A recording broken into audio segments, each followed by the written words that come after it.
जिसके अंतःकरण में पाप है उसमें ये लक्षण पाए जाते हैं। ये 10 लक्षण जिसके अंतःकरण में हो तो अंतःकरण पापी है। इन लक्षणों का अगर अपने अंदर एक का भी स्थान हो तो नाम जप के प्रभाव से उसको हटा दो, नहीं वो पाप कर्म करवाता रहेगा। पहला, चोरी, किसी की भी चोरी। बहुत प्रकार की चोरी होती है। किसी और महापुरुष की बात छाप अपनी लगा के चोरी हो गई। भागवतिक सिद्धांतों में भी किसी और महापुरुष की बात है और छाप अपनी लगा दी, बात अपनी लगा दी तो चोरी हो गई। जिसकी बात है उसी का नाम लेके बोलो कि पूज्यपाद अमुक महापुरुष ने ऐसे वचन बोले, अपनी छाप नहीं लगानी, चाहे वो पद हो चाहे उनकी शब्दावली हो, उन महापुरुष ने ऐसा कहा। चोरी, दूसरे की वस्तु का, दूसरे के अस्तित्व का अपहरण करना चोरी कहलाता है। जिसमें चोरी करने का स्वभाव है, चाहे वो जो भी चोरी हो, बहुत प्रकार से चोरी होती है। वो अंतःकरण में पाप है इसलिए बर्दाश्त होता है, नहीं तो पवित्र अंतःकरण में चोरी बर्दाश्त नहीं होती। किसी को चोरी नहीं कर सकता। छल कपट के द्वारा, बेईमानी के द्वारा और भी अन्य वृत्तियों के द्वारा जो दूसरे से धन लिया जाता है, वस्तु ली जाती है, उसके स्वत्व का अपहरण किया जाता है, उसके अधिकार को छीना जाता है, ये सब चोरी के अंतर्गत आता है। जिसमें चोरी है वो पापी अंतःकरण है। दूसरा, हिंसा, किसी भी जीव की हत्या करना। हिंसा भी बहुत प्रकार की होती है। वाणी से किसी के हृदय को दुख पहुंचाना भी हिंसा है। शरीर से किसी के शरीर को पीड़ा देना भी हिंसा है। आप खिलवाड़ में किसी जीव के साथ आप उसको बंद करके मनोरंजन कर रहे हैं और उसको प्राणों का भय लग रहा है, ये हिंसा के अंतर्गत ही आएगा। बंदर है, पक्षी है, कुत्ता है, ऐसे पशुओं को आप मनोरंजन में ही प्रताड़ित कर रहे हैं तो हिंसा के अंतर्गत आएगा। आप मांस खाते हैं लेकिन आप किसी जीव की हिंसा नहीं करते, पर हिंसा करने का पाप आपको लगेगा क्योंकि आप उस मांस को खाते हैं। ये जो लोग कहते हैं कि मछली में तो कोई ऐसा, भगवान ने मत्स्य अवतार धारण किया है। मत्स्य अवतार, मछली का अवतार भगवान ने धारण किया है। और जिनको ये लगता है कि अगर हम खाएंगे नहीं तो ये बढ़ जाएंगे, तो फिर नरक भी आपके लिए भगवान ने तैयार किया है, क्योंकि आप विनाश लीला के पार्षद बनेंगे तो विनाश आपका होगा, आपकी दुर्गति होगी। ये जिम्मेवारी भगवान की है, सृष्टि का सृजन करना, पालन करना और संहार करना। अरे भाई, ये भगवान की सृष्टि है, सृजन करना, पालन करना, लय करना, ये भगवान के ऊपर। आप मर्यादा से चलो, जो मनुष्य धर्म है उसका पालन करो, राक्षस धर्म को स्वीकार न करें। हिंसा, जिसके अंदर हिंसा वो पापी पुरुष है, उसका अंतःकरण पाप से युक्त है। चोरी, हिंसा और पराई स्त्री से व्यभिचार, ये पापी पुरुष का लक्षण है। जो माताओं बहनों को देखते ही भोग दृष्टि से देखता है, गंदी दृष्टि से देखता है, जो पराये शरीरों के साथ व्यभिचार प्रवृत्ति करता है, वो पापी हृदय है, वो अंतःकरण पाप में है। व्यभिचार बहुत जोर से फैल रहा है क्योंकि इसी से बुद्धि भ्रष्ट होगी और भजन, साधन, धर्म, अध्यात्म, इनसे दूरी बना देगा ये। जहां काम तहां राम नहीं, जहां राम नहीं काम। जैसे सूर्य और अंधेरा एक साथ नहीं रह सकता, ऐसे ही भगवत भजन और काम एक साथ नहीं रह सकता। इसलिए जो व्यभिचार परायण है, पाणी ग्रहण संस्कार करके अपनी पत्नी के साथ संतानोत्पत्ति के लिए क्रिया करना धर्म में, काम भगवत स्वरूप है, उसमें पाप नहीं है। लेकिन पराई स्त्री के साथ व्यभिचार प्रवृत्ति, ये महान पाप है। चौथा, असत्य भाषण, झूठ बोलना, ये पापी का लक्षण है। जो बात बात पर झूठ बोलते, तनिक भी तुम्हें भय नहीं लगता झूठ बोलने में? तुम्हारे सुकृत नष्ट हो रहे हैं, तुम्हारी आयु नष्ट हो रही है। नहीं, असत्य संपातक पुंजा, क्यों झूठ बोलते हो? उचित वाणी का प्रयोग उचित करो, सत्य बोलो। हृदय में पहले विचार करो कि जो मैं बोलने जा रहा हूं ये दूसरे का अहित तो नहीं करेगा, दूसरे के दिल को तो नहीं दुखाएगा, दूसरे का अमंगल तो नहीं होगा।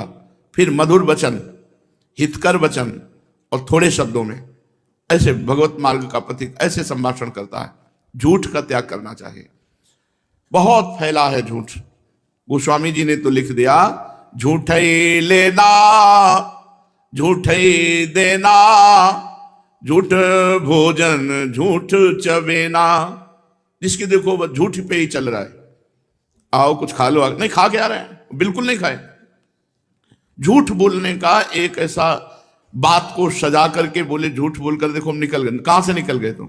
माया ने फंसा लिया, निकल कहां से गए? तुम्हारे पाप एकत्रित हो रहे, तुमने पाप किया, झूठ बोला। पर आज कलिकाल का इतना प्रचंड तांडव है कि कोई ये समझ ही नहीं रहा कि व्यभिचार पाप है, झूठ बोलना पाप है, हिंसा करना, मांस खाना ये पाप है, चोरी करना पाप है, ये समझ ही नहीं रहा। खुले मार्ग में एक महिला जा रही थी, ऐसे जंजीर तोड़ करके गिरा और लोग देख रहे हैं। मतलब लोग ऐसे देख रहे, कोई वीडियो बना रहा है, कोई देख रहा है। ऐसा लगता है इन लोगों की आंखों का पानी मर गया है, इनमें मनुष्यत्व ही नहीं रह गया है। अरे मनुष्यत्व हो तो अपने प्राणों की बाजी लगाकर रक्षा करनी चाहिए। परहित लाग तजय जो देही, संतत संत प्रशंसा तेही। ये ऐसी कायरता, ऐसा पौरुषत्वहीनता आ रही है कि एक आदमी को 4 आदमी मिलकर के परेशान कर रहे हैं, कोई बोलने वाला नहीं, कोई बोलने वाला, और मनोरंजन और वीडियो बना लेंगे, उसको बचाने की चेष्टा नहीं की जाएगी। एक आदमी का एक्सीडेंट हुआ पड़ा है, आदमी कार से निकलता है, खिड़की खोली, वीडियो बनाया, चल दिया। ऐसी पशुता आती जा रही है, स्वार्थ वृत्ति आती जा रही है। क्यों? क्योंकि पाप हृदय में विराजमान है। 5वां, चुगली करना। किसी की भी बात अगर आपको करनी तो उसके सामने कीजिए, उसके पीठ पीछे यदि बात की तो चुगली हो जाएगी और ये पाप है।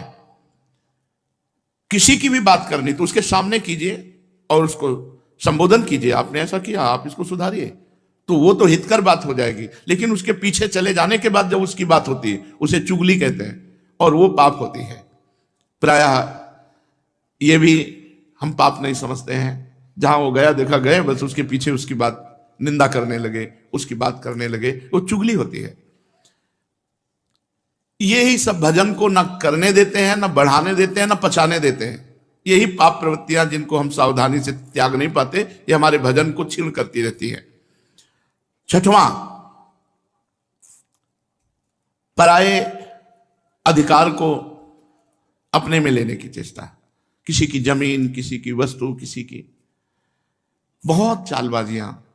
क्या करोगे? मर जाओगे यार। ये सब बांध के ले जाओगे, खोपड़ी में बांध के, खोपड़ी भी यही फोड़ दी जाएगी तुम्हारी। एक कपाल क्रिया होती है, वो उसमें श्मशान में होती है, जलती हुई लुखाठी से सर को फोड़ा जाता है। तुम जिंदगी भर खोपड़ी लगाते रहे संसार में, तुम्हारी खोपड़ी फोड़ी जाएगी, अंतिम में खोपड़ी भी फोड़ दी जाती है। जैसे मंदिर में खेती लगी है, जमीन लगी है, उसका अन्न धन आप स्वयं अपने प्रयोग में करें, बुजुर्गों ने लगा दिया, इसके बाद आपने अधिकार में अपने ले लिया, ये सब पाप का लक्षण है। कभी किसी की इंच भर जमीन, 1 रुपया, 1 दाना भी लेने की कोशिश मत करो तो आनंदित रहोगे।